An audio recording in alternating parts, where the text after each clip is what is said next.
जो आपकी TV screens ने रिपोर्ट किया, जिसमें शेख आफ्ताब अहमद जो PMLN के जीते हैं, उनकी लीड है 9,497।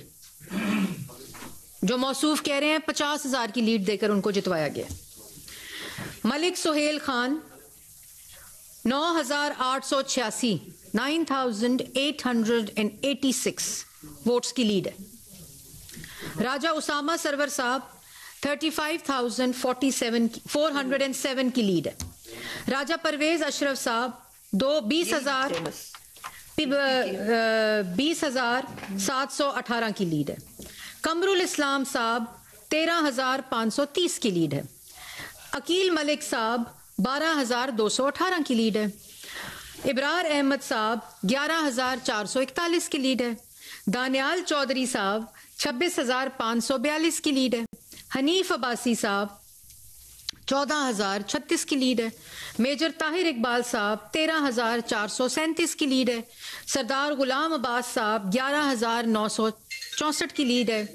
बिलाल अजहर कियानी साहब 9,474 की लीड है। चौधरी फरूख अल्ताफ साहब 4,023 की लीड है। 50,000 की लीड के ऊपर ठप्पे लगाकर पिंडी डिवीजन के हारे हुए कैंडिडेट्स को जितवाया गया। ये फरमा रहे हैं कमिश्नर साहब। अब कमिश्नर साहब ने ये इल्जाम लगाया कि धांधली हो गई, चीफ जस्टिस मुलव्विस है, चीफ इलेक्शन कमिश्नर मुलव्विस है, सारी इंतजामिया मुलव्विस है, फौज ने सही इलेक्शन कराया। फॉर्म 45 में कोई गलती नहीं है, इलेक्शन दोबारा नहीं होने चाहिए। ये मौसूफ फरमा रहे हैं।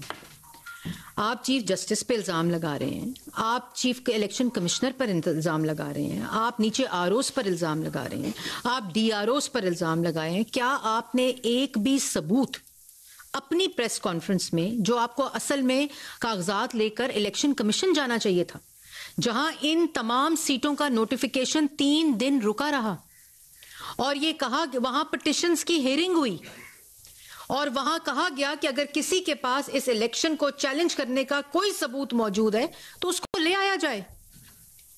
तो टीवी पर बैठकर प्रेस कॉन्फ्रेंस करके इलेक्शन में धांधली हो गई है। आपको वो मौसूफ याद है, अफजल खान साहब एडिशनल सेक्रेटरी इलेक्शन कमीशन ने 2013 में ये कहा कि चीफ जस्टिस ने इलेक्शन रिग कराया और इलेक्शन कमिश्नर ने रिग कराया, दोनों को इस्तीफा दे देना चाहिए। आज यही स्टेटमेंट कमिश्नर साहब, इस वक्त के इलेक्शन कमीशन बना था एक इन्वेस्टिगेशन का, आपको याद होगा, जब वहां के कमीशन के मेंबरान ने अफजल खान साहब को बुलाया तो उन्होंने कहा कि मेरे पास कोई सबूत नहीं है, मैंने गलत बयानी की, मेरे पास अपनी स्टेटमेंट, मेरा ख्याल है।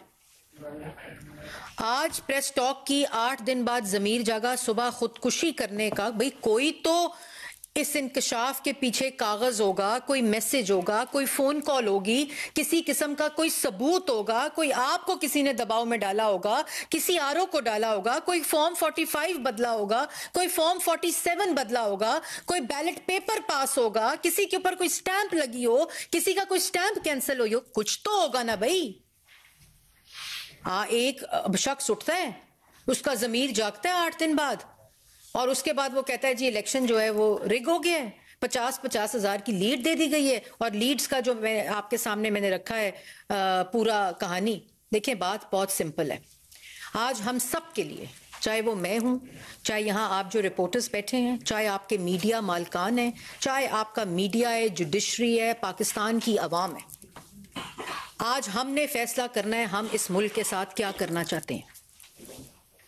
क्या आप अमेरिका की मदाखलत चाहते हैं कि मुल्क में डेमोक्रेसी ढीर हो, जिसकी मिन्नतें और जिसको आवाजें दी जा रही हैं? क्या आप चाहते हैं कि वही ग्रोह जिसने 2018 में RTS को बिठाकर पाकिस्तान का मैंडेट चोरी किया था, 4 साल इस मुल्क को माशी बहरान, माशरती बहरान और सियासी बहरान में धकेला गया, उसके बाद पॉलिटिकल विक्टिमाइजेशन, फसाद, फितना मचाया गया, मुल्क को डिफॉल्ट कर दिया गया, IMF को खत लिखे गए कि इस मुल्क को डिफॉल्ट होने के लिए किसी किस्म की ना होने के लिए मदद ना की जाए। क्या चाहते हैं हम लोग? इतना झूठ बोलो, इतना झूठ बोलो कि वो सच लगने लग जाए। ये मुहावरा भी अब पुराना हो गया।